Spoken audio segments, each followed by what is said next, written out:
infrastructuur in de periode 2009 tot 2017. De verdenking is dat aan de AVP gelieerde personen en vrienden van Sevinger een voorkeursbehandeling kregen bij door middel van een aan hen gelieerde rechtspersoon of rechtspersonen die een optie zouden verkrijgen op erfpachtrechten of erfpachtrechten zelf. Uit een aantal van de voorliggende zaakdossiers blijkt dat deze rechtspersonen met die optie of erfpachtrechten tegen hoge bedragen aan derden zijn verkocht, waarvan volgens het OM Sevinger en de aan de AVP gelieerde personen en vrienden aanzienlijk financieel voordeel hebben genoten. In een aantal van de voorliggende strafzaken is aangevoerd dat het OM niet ontvankelijk moet worden verklaard, omdat verjaring zou zijn ingetreden met betrekking tot de verwijten actieve en passieve omkoping, zonder dat de ambtenaar daarbij in strijd met zijn plicht heeft gehandeld. Het gerecht heeft die verweren beoordeeld en per zaak aangegeven welke gedragingen onder de zojuist genoemde verdenkingen zijn verjaard. Het OM wordt ten aanzien van die gedragingen niet ontvankelijk verklaard, maar omdat in de betreffende zaken ook ten laste is gelegd dat de artikelen waarin de ambtenaar wel in strijd met zijn plicht heeft gehandeld en de verjaringstermijn met betrekking tot die zaken niet is overschreden, wordt het Openbaar Ministerie ten aanzien van die verdenkingen in alle betreffende zaken en voor alle gedragingen wel ontvankelijk verklaard in de strafvervolging. Dan volgen thans de beslissingen toegesneden op iedere afzonderlijke zaak. Allereerst de zaak Biemans. In de zaak tegen Biemans heeft het OM vrijspraak gevorderd van de te laste gelegde actieve omkoping van Abad en Sevinger. Ook de verdediging heeft bepleit dat geen wettig en overtuigend bewijs voorhanden is om te komen tot een bewezen verklaring voor dat feit. Het gerecht sluit zich daarbij aan en spreekt verdachte Biemans integraal vrij van het aan hem te laste gelegde feit. De zaak tegen mevrouw Winterdal. In de zaak Winterdal heeft het OM vrijspraak gevorderd ten aanzien van het onder 3 te laste gelegde, de actieve ambtelijke omkoping, maar gerequireerd onder bewezen verklaring van de feiten 1 en 2, respectievelijk het medeplegen van oplichting en het medeplegen van valsheid in geschrift. De officier van justitie heeft gevorderd dat de verdachte schuldig wordt verklaard zonder dat aan haar een straf wordt opgelegd. En de verdediging heeft zich op het standpunt gesteld dat verdachte Winterdal integraal moet worden vrijgesproken. Het gerecht beslist als volgt. Winterdal is betrokken geraakt in het onderzoek Avestruz vanwege haar rol als directrice van de vennootschap Dessau. In de kern genomen wordt haar verweten dat zij zich door een ander, medeverdachte Arends, op die positie heeft laten positioneren om onder valse voorwendselen een optie of erfpachtrecht van het land Aruba te verkrijgen. Uit het procesdossier is niet gebleken dat verdachte zich op enige wijze heeft ingespannen om kennis te krijgen van de context waarin zij haar activiteiten heeft verricht. Een logische verklaring waarom verdachte in haar hoedanigheid van directrice stukken van de vennootschapsondertekende formulieren invulde en stukken ophaalde,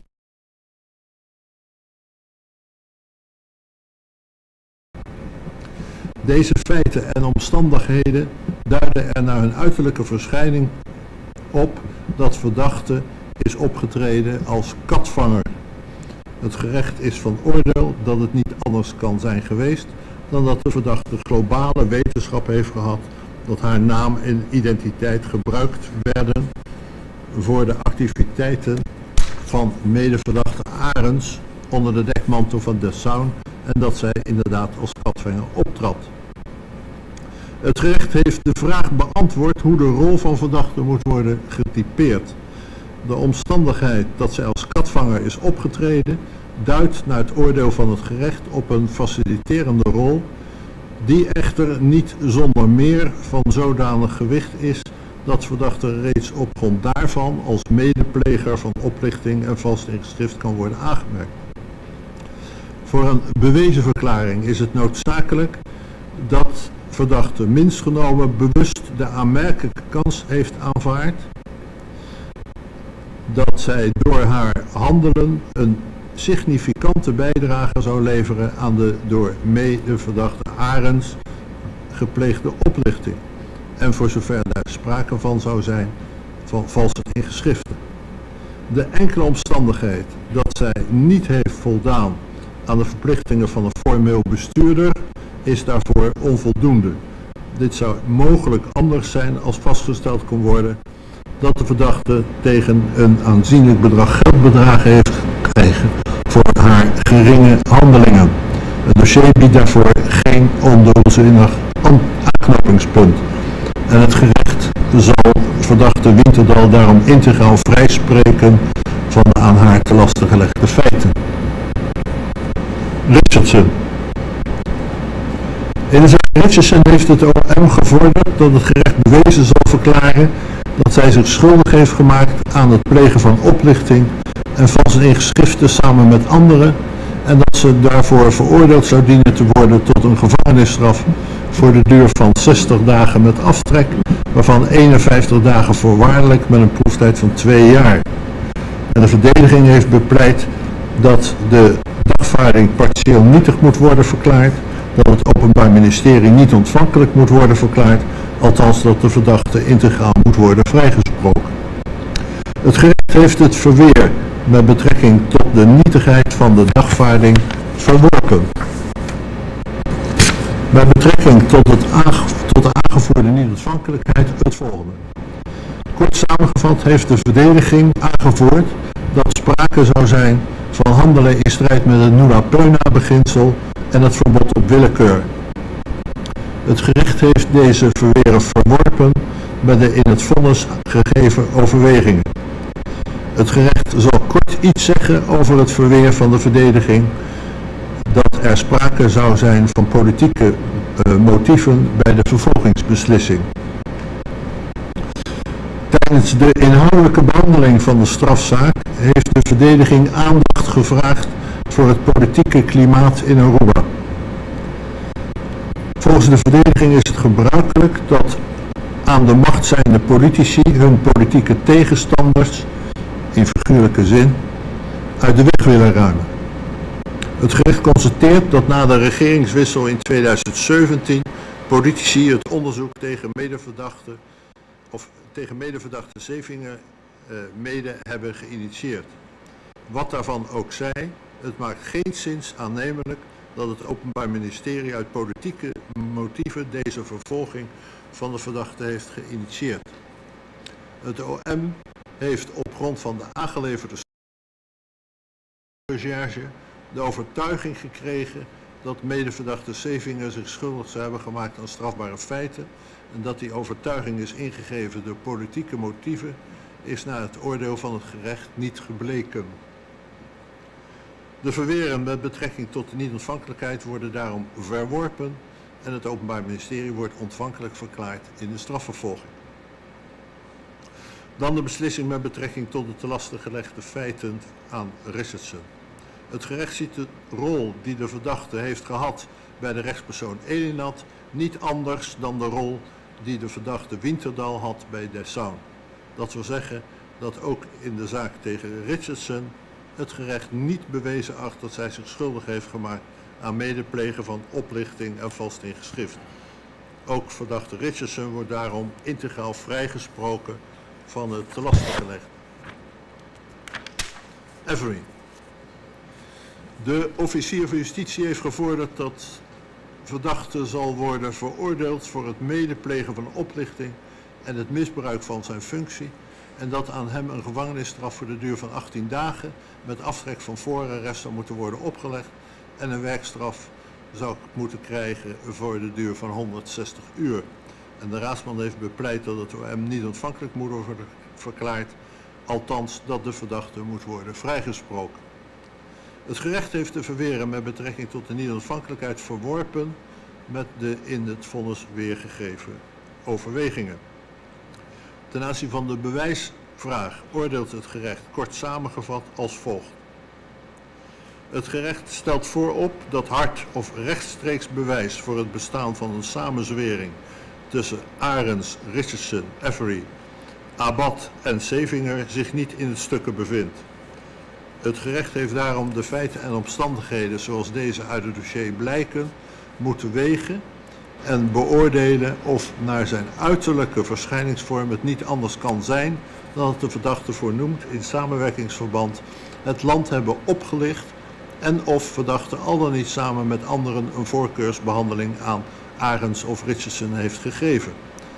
Het gerecht is tot de conclusie gekomen dat er verdachte omstandigheden en feiten zijn, doch dat deze van onvoldoende gewicht zijn om verdachte Avery aan te kunnen merken als medepleger van oplichting en om vast te stellen dat hij zijn functie zou hebben misbruikt. In het vonnis zijn de overwegingen die tot deze conclusie hebben geleid uitgebreid weergegeven. Dit maakt dat het gerecht de aan Avery gemaakte verwijten niet bewezen acht en hij wordt vrijgesproken. Het geschorste bevel tot voorlopige hechtenis wordt uiteraard opgeheven. Dan Abad. De officier van justitie heeft gevorderd dat Abad zal worden vrijgesproken van passieve omkoping door Biemans en dat hij wordt veroordeeld voor medeplegen van oplichting en misbruik van functie. Als straf heeft de officier van justitie gevorderd een onvoorwaardelijke gevangenisstraf voor de duur van 6 maanden met aftrek van voorarrest. En de raadsman heeft bepleit dat de dagvaardingen ten aanzien van 1, 2 en 4 te lastig gelegde feiten nietig moet worden verklaard. En verder heeft hij bepleit dat de verdachte integraal moet worden vrijgesproken. Het gerecht heeft de verweren met betrekking tot die nietigheid verworpen. De verdachte wordt conform de vordering van de officier en het pleidooi van de raadsman vrijgesproken van het onder 3 te lastig gelegde, de passieve omkoping door Biemans. Het gerecht heeft in het schriftelijk vonnis uitgebreid weergegeven hoe het gerecht het beleid met betrekking tot uitgifte van erfpachtrechten ziet en wat de rol van verdachte daarin was. Ook in de zaak tegen Abad komt het gerecht tot de conclusie dat er sprake is van verdachte omstandigheden, doch dat die omstandigheden niet van dusdanig gewicht zijn dat wettig en overtuigend bewezen kan worden geacht dat Abad zich schuldig heeft gemaakt aan medeplegen van oplichting en misbruik van functie. Het gerecht komt daarom ook in de zaak tegen Abad tot een vrijspraak van alle aan hem te lasten gelegde feiten. Het geschorste bevel van voorlopige hechtenis wordt opgeheven. De zaak Harms. In de zaak Harms heeft de officier van justitie gevorderd dat hij wordt vrijgesproken van witwassen en wordt veroordeeld voor actieve omkoping van Sevinger. De officier heeft een taakstraf van 100 uur gevorderd en een geldboete van 25.000 florien. En de raadsman heeft bepleit dat de verdachte integraal moet worden vrijgesproken van het te lastig gelegde. Conform de vordering en pleidooi van de vordering van de officier en pleidooi van de raadsman wordt verdachte Harms vrijgesproken van witwassen. Het gerecht acht echter wel bewezen dat verdachte zich schuldig heeft gemaakt aan actieve omkoping van Sevinger in diens hoedanigheid van minister. Daartoe heeft het gerecht het volgende overwogen. Verdachte heeft in het najaar van 2013 verschillende keren omvangrijke donaties gedaan aan de politieke stichting van Sevinger. In die periode heeft hij ook namens zijn rechtspersonen aanvragen ingediend voor erfpachtrechten. Om tot de bewezen verklaring van omkoping te kunnen komen moet bewezen worden dat verdachte bij het doen van die donaties het oogmerk had om Sevinger te bewegen iets te doen in strijd met zijn plicht. Het gerecht is van oordeel dat uit omstandigheden blijkt dat Harms met het doen van die donaties het doel had de minister gunstig te stemmen ten aanzien van zijn aanvragen en om een voorkeursbehandeling te verkrijgen bij het aanvragen van een erfpachtrecht. In het schriftelijk vonnis zijn die omstandigheden uitgebreid weergegeven. Harms heeft door zijn handelen de integriteit van het overheidsapparaat aangetast en daarmee het vertrouwen dat de burger in de overheid moet kunnen stellen geschaad. Daarom legt het gerecht aan Harrems een straf op. Bij de strafoplegging heeft het gerecht in bijzonder rekening gehouden met het feit dat de bewezen gedragingen van zeer lange tijd geleden zijn. En daarom zal het gerecht in strafmatigende zin afwijken van de vordering van de officier en een taakstraf opleggen van 80 uur en een geldboete van 15.000 florien. De vonnissen tegen Nunes, Werleman, Mansour en Arends worden gelijktijdig uitgesproken omdat de inhoud van die beslissingen in grote mate overeenkomen. In alle zaken heeft het Openbaar Ministerie gevorderd dat bewezen zal worden verklaard dat de verdachten zich schuldig hebben gemaakt aan oplichting en aan valst in geschriften.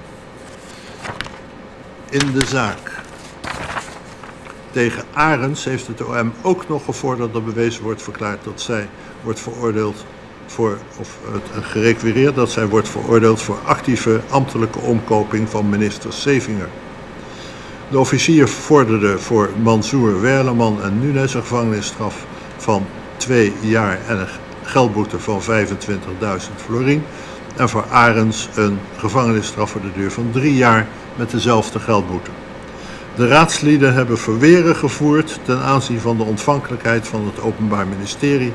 Het gerecht heeft deze verweren verworpen en met de overwegingen die in het schriftelijk vonnis zijn weergegeven. Ten aanzien van de valsheid, de verdenking tot valsheid in schrift, oordeelt het gerecht als volgt. De verdachten hebben namens hun rechtspersonen aanvraagbrieven en onderbouwde stukken ingediend ter verkrijging van erfpachtrechten. In die brieven stond dat zij hun bedrijven op de aangevraagde gronden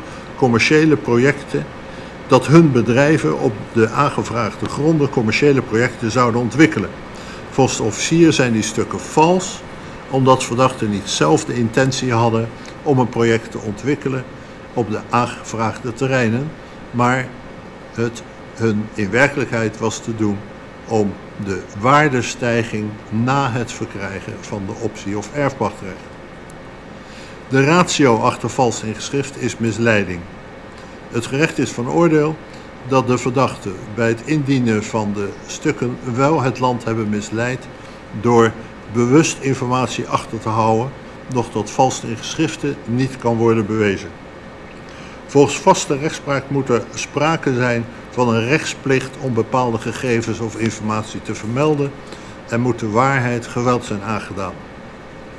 Het gerecht heeft geconstateerd dat er in casu geen rechtsplicht kan worden vastgesteld bij gebreke van enige wet of regelgeving omtrent de voorwaarden die worden gesteld voor het in aanmerking komen van een optie of erfpachtrecht.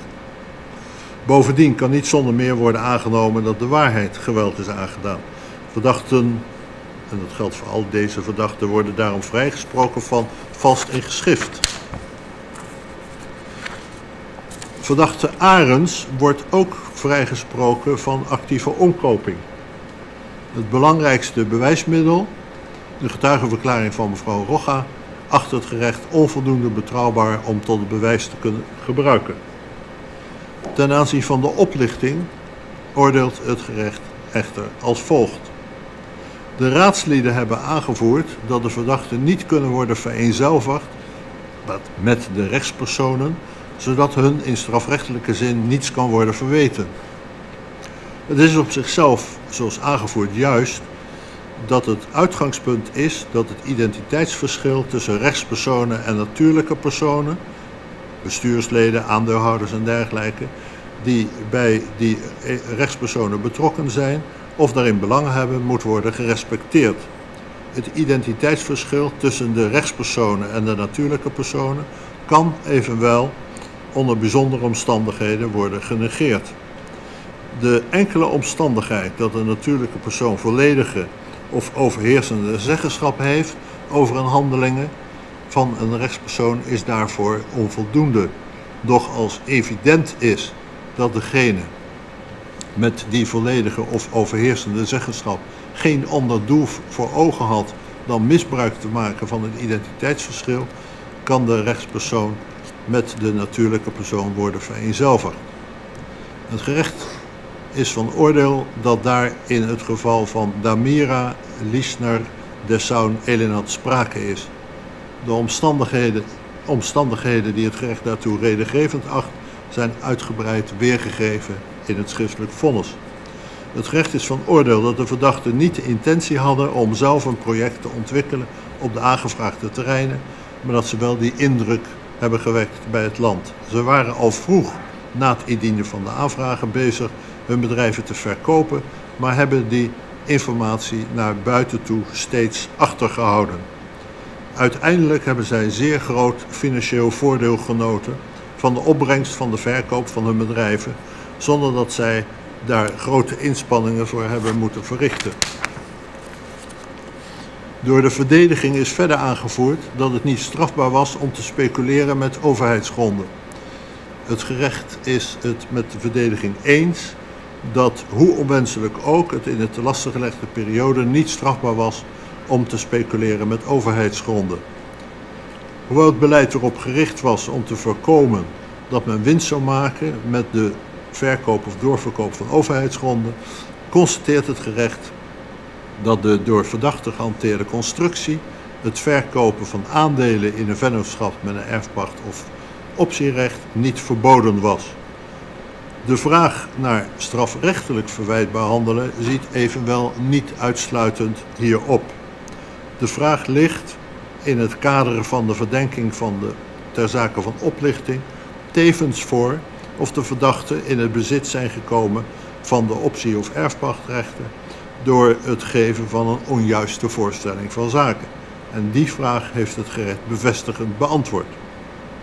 Het gerecht oordeelt dat het verstrekken van valse inlichtingen in het aanvraagtraject voor het erfpachtrecht, althans het telkens bewust achterhouden van relevante informatie in dat traject, bedriegelijke handelingen zijn die geschikt waren om het valse voorwendsel dat verdachte zelf een project wilde ontwikkelen bij het land ingang te doen vinden en daaraan kracht bij te zetten. Uit de aard van deze gedragingen, zonder welke het optie- of erfpachtrecht niet zou zijn gegeven, blijkt het aanmerkelijk gewicht van deze kunstgreep. De verdachten worden daarom veroordeeld ter zake van het medeplegen van oplichting van het land Aruba. De verdachte en hun medeverdachte hebben door hun handelen het vertrouwen dat burgers en ondernemers moeten kunnen hebben in het maatschappelijk en economisch verkeer geldende normen ernstig geschaad. Het oplichten van het land heeft daarnaast een ondermijnende invloed op de samenleving in Aruba. Het gerecht ziet het op winstbejag gerichte handelingen over de rug van het land en dus de samenleving van Aruba als een ernstige vorm van oplichting. Het gerecht is van oordeel dat dat ook in de strafmaat tot uitdrukking moet komen. Het gerecht acht een gevangenisstraf van 24 maanden, waarvan 12 maanden voorwaardelijk, passend en geboden, met daarbij de bijzondere voorwaarde dat de veroordeelden gedurende de proeftijd van 3 jaren geen opties tot het verkrijgen van commerciële erfpachtrechten, dan wel tot commerciële erfpachten zelf, onder welke naam dan ook, trachten te verwerpen of verwerven. Met deze voorwaarden wil het gerecht langduriger voorkomen dat veroordeelden in de toekomst illegale verdiensten vergaren. Hun stellige ontkenning ter terechtzitting geeft ook tot dit recidivegevaar aanleiding. En daarnaast worden de verdachte Nunes,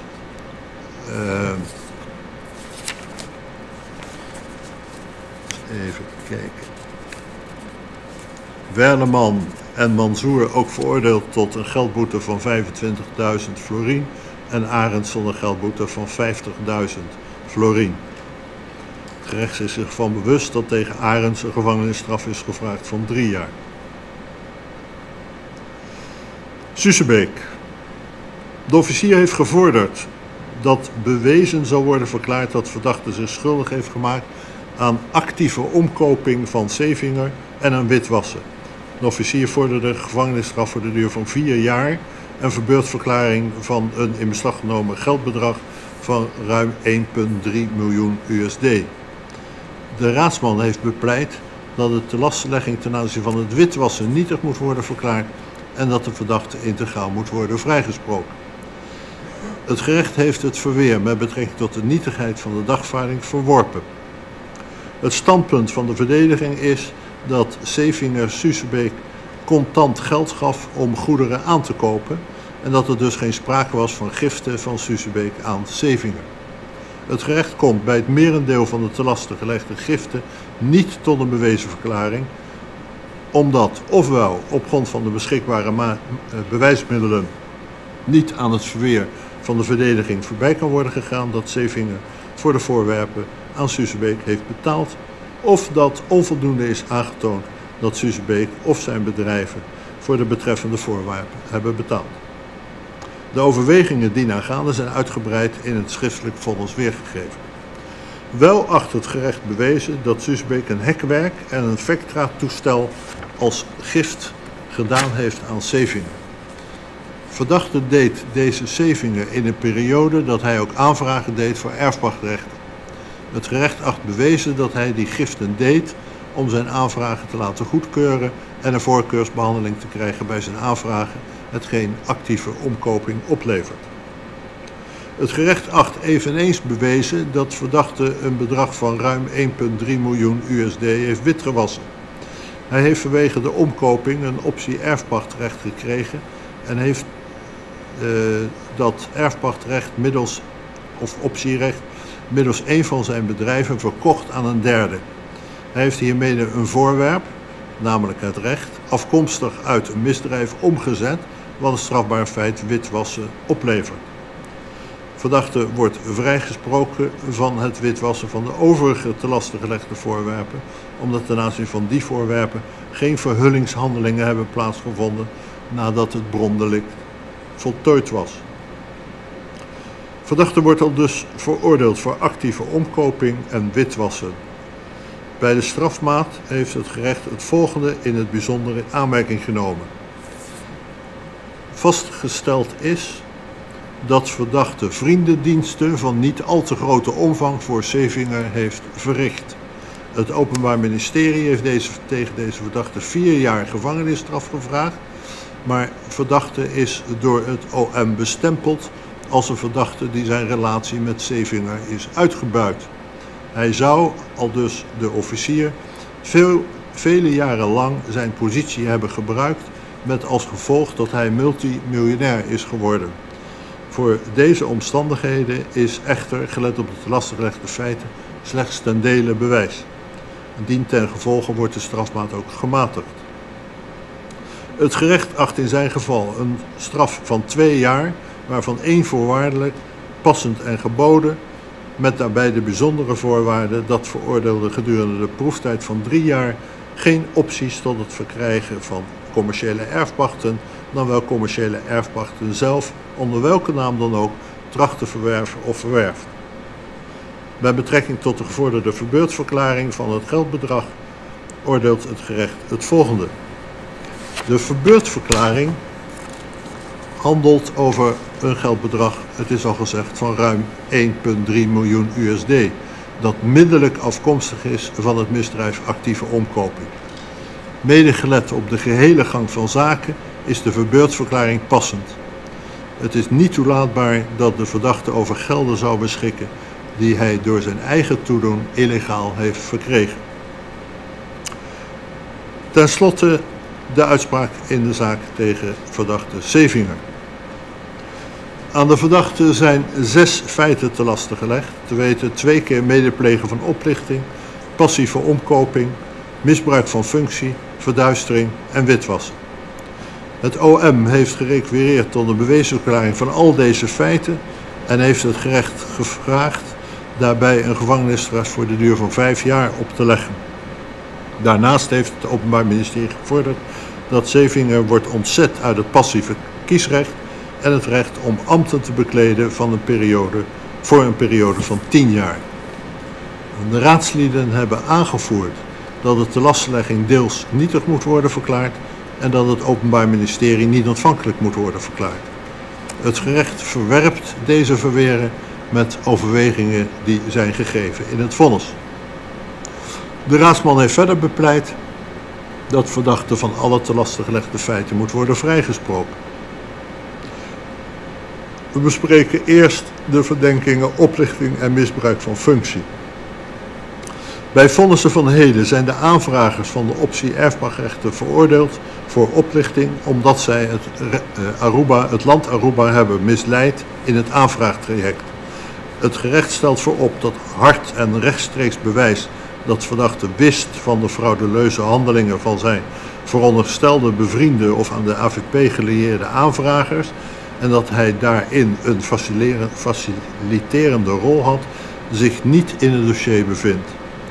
Dat wil zeggen dat zich in het dossier geen getuigen of verdachteverklaringen bevinden waarin uit eerste hand is verklaard dat verdachte zich als een spin in het web schuldig heeft gemaakt aan oplichting zoals te laste is gelegd.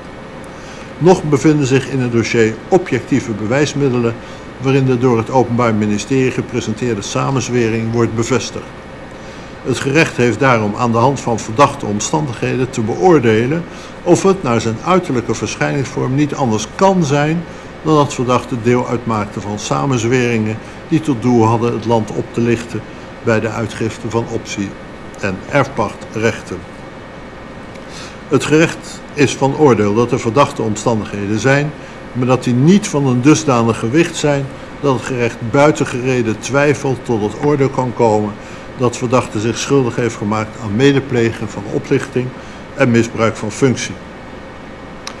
Het gerecht overweegt daartoe als volgt. In de zaaksdossier Elinat, Dessaun en Damira is telkens op basis van één enkel A4'tje met daarop een summiere beschrijving van het project en het verzoek om een erfpachtrecht een optierecht uitgegeven. Verdachte heeft in al deze gevallen zijn akkoord op een verzoekbrief geschreven en een verzoekbrief vervolgens doorgestuurd naar de DIP. Die gang van zaken roept, vindt ook het gerecht, vragen op, te meer naar nu is gebleken dat in de praktijk, althans in ieder geval in de gevallen van voornoemde zaakdossiers, dergelijke optierechten een aanzienlijke financiële waarde vertegenwoordigden. Over de aantekeningen akkoord en dezerzijds geen bezwaren die verdachten op de verzoekbrieven plaatsten, is door alle betrokkenen veel gezegd. Naar het oordeel van het recht laat de letterlijke tekst van de aantekening akkoord weinig ruimte over voor interpretatie.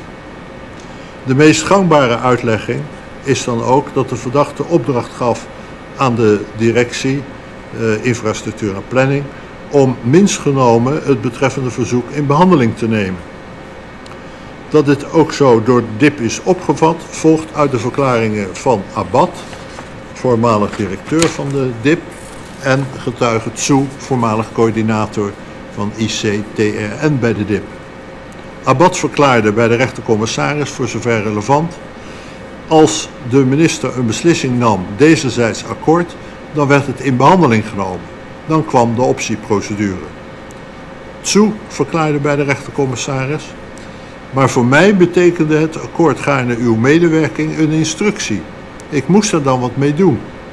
Voor mij was het wel degelijk een instructie om niet alleen te kijken of hij, het gerecht begrijpt, de aanvrager, geholpen kon worden. Het gerecht constateert dat de verklaring van verdachte enerzijds en oud-medewerkers van de DIP anderzijds hierover uiteenlopen.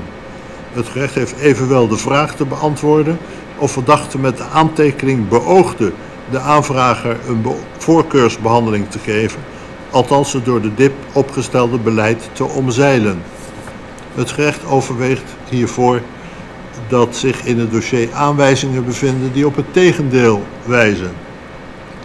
In lijn met wat de verdachte heeft verklaard, lijkt het er namelijk op dat alle verzoekbrieven die door de tussenkomst van de minister bij de DIP terechtkwamen, door de minister werden voorzien van de aantekening met de strekking akkoord of dezerzijds geen bezwaren. Abad verklaarde hierover bij de rechtercommissaris, er waren verschillende aantekeningen van de minister, ze kwamen wel vaak op hetzelfde neer, gaarne akkoord of dezerzijds geen bezwaren. Maar daarnaast heeft de verdediging een lijst overgelegd met alle verzoeken die in de periode 2009-2017 langs de verdachte zijn gegaan. Uit deze lijst leidt het gerecht af dat de verdachte, zoals hij ook zelf heeft verklaard, op bijna alle verzoeken die bij hem binnenkwamen akkoord gaf. Een springend voorbeeld is het door de verdediging aangehaalde verzoek van Dick van Heusden. Hij vroeg in de tijd, ongeveer gelijk met de aanvraag namens Elinat, middels een verzoekbrief aan de minister om erfpachtrecht op het terrein aan de Sasakiweg. Deze verzoekbrief werd, net als de verzoekbrief van Elinat, die op hetzelfde terrein zag, door verdachte geaccordeerd met de aantekening akkoord, gaarne uw medewerking. Uit het dossier is gebleken dat Van Heusden geen optierecht heeft gekregen en Elinat wel. Het gerecht concludeert hieruit dat de aantekening akkoord van de verdachte op een verzoekbrief niet zonder meer de betekenis kan worden toegekend dat verdachte de opdracht gaf aan de DIP om een optierecht uit te geven. Daarnaast dient nog de vraag te worden beantwoord in hoeverre door of vanwege de aantekening van verdachte het beleid van de DIP en dan in het bijzonder in de pre-optiefase werd omzeild. Hierover zijn verschillende oud-medewerkers aan de DIP bevraagd. Uit hun verklaringen distilleert het gerecht dat de voorwaarden die de DIP in de praktijk stelde in de pre-optiefase niet streng werden beoordeeld. Zo verklaarde Tsu bij de rechtercommissaris: in de pre-optiefase waren we niet zo streng. In de optiefase waren we wat strenger. In de pre-optiefase waren we iets gemakkelijker. Je hoefde bijvoorbeeld nog geen keiharde bankbrief te hebben. Later wel. Ook medeverdachte Abad heeft verklaard over de omvang van de beoordeling door de DIP van de voorwaarden in de pre-optiefase. Hij verklaarde hierover: pas in de optiefase werd echt serieus gekeken naar de aanvraag. In de aanvraagtermijn was dat niet het geval. Het gerecht trekt hieruit de conclusie dat hoewel de DIP beleid en voorwaarden had opgesteld voor het in aanmerking komen van een optierecht, het verkrijgen van een optierecht niet zonder aan die voorwaarden te hebben voldaan, zonder meer de conclusie rechtvaardigt dat een voorkeursbehandeling is gegeven. Het gerecht overweegt voorts dat nu niet kan worden vastgesteld dat de te laste gelegde gedragingen van verdachten hebben bijgedragen aan een voorkeursbehandeling voor genoemde rechtspersonen en bovendien niet kan bewijzen dat de verdachte wist van het frauduleuze handelingen van zijn veronderstelde bevriende en of aan de AVP gelieerde aanvragers van de erfpachtrechten, niet ter zake doet of de verdachte wetenschap had van welke personen schuil gingen achter de rechtspersonen Dessaun, Elinat en Damira. De officier van justitie heeft tenslotte nog aangevoerd dat uit de getuigenverklaring van mevrouw Rogga volgt dat de verdachte een geldbedrag heeft aangenomen van medeverdachte Arends, uiteindelijk belanghebbende van Dessaun, in ruil voor een optie in erfpachtrecht ten behoeve van Dessaun. Hieruit volgt volgens de officier van justitie tevens dat verdachte wist en financieel profiteerde van het frauduleuze handelen van Arends. Het gerecht is van oordeel dat de getuigenverklaring van Rogga, zoals hierna zal worden overwogen, op onderdelen onvoldoende betrouwbaar is om deze te kunnen bezigen als bewijs. Bij die stand van zaken kan haar verklaring dan ook niet bijdragen aan het bewijs voor de door het Openbaar Ministerie gepresenteerde samenzwering. Dit maakt dat niet kan worden bewezen dat verdachte zich als medepleger schuldig heeft gemaakt aan oplichting en misbruik van functie.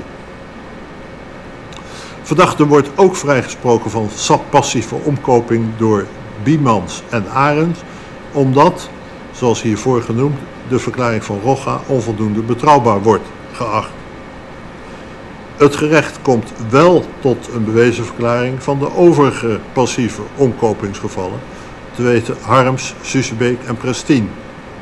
In die zaken oordeelt het gerecht dat het aannemen van donatieschriften van de rechtspersonen, terwijl die rechtspersonen ongeveer gelijktijdig ook een aanvraag hebben gedaan met betrekking tot een erfpachtrecht, omkoping oplevert.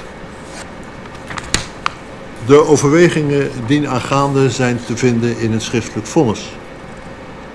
Verdachte wordt ook veroordeeld voor verduistering.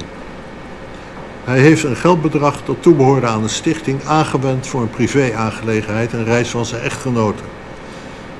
De verweren met betrekking tot de wederrechtelijkheid daarvan zijn door het gerecht verworpen. Ten slotte wordt verdachte vrijgesproken van witwassen, omdat ten aanzien van de te laste gelegde voorwerpen geen verhullingshandelingen hebben plaatsgevonden nadat het brondelict voltooid was. Kort samengevat wordt de verdachte vrijgesproken van feiten 1, 2, 4 en 6 en veroordeeld voor feit 3 partieel en 5. Voor de bewezen verklaarde feiten volgt een straf waarbij het volgende in aanmerking is genomen. Verdachte is in het strafrechtelijk onderzoek AV Stroes door het Openbaar Ministerie als hoofdverdachte aangemerkt. Tot een dergelijk oordeel kan het gerecht, gelet op de beschikbare bewijsmiddelen, niet komen.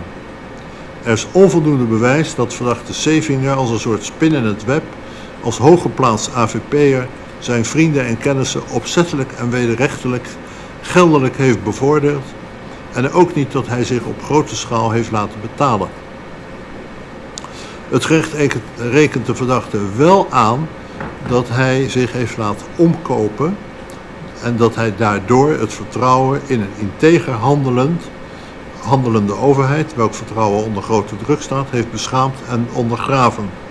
Het bekend worden van deze omkoping levert bovendien ernstige imagoschade voor het land Aruba, waardoor investeerders en toekomstige investeerders kunnen worden afgeschikt om zaken te doen met Aruba.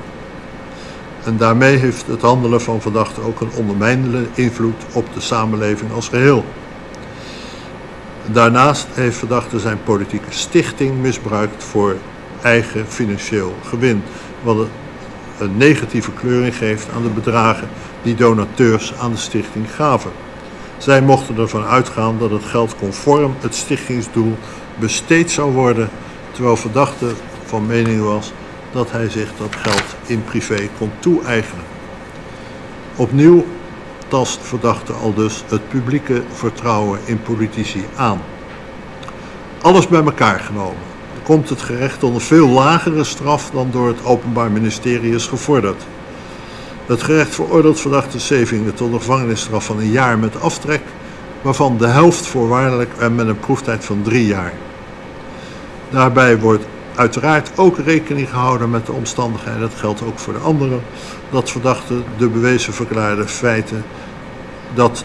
verklaarde feiten zich langere tijd geleden hebben afgespeeld en, dan komt het speciaal voor Sevinger, dat verdachte onderdeel is geweest van een massieve publiciteitsstroom, waarbij niet altijd in het oog is gehouden dat een verdachte voor onschuldig moet worden gehouden totdat het tegendeel bewezen is. Als bijkomende straf heeft het OM gevorderd dat verdachte zal worden ontzet uit het passieve kiesrecht en het recht om enige ambt te bekleden voor een maximale periode van 10 jaar. Het gerecht acht die bijkomende straffen met in het achterhoofd de vereiste integriteit van de minister passend in die voegen dat de verdachte voor een periode van 5 jaar zal worden ontzet uit het recht tot passief kiesrecht en het bekleden van het ambt van ambtenaar. Het gerecht heeft kennis genomen van de vordering tot ontneming. Alle verdachten tot slot hebben, maar ook het Openbaar Ministerie, 2 weken de tijd om een hoger beroep te gaan van dit vonnis. Dat was het, ik heb gezegd.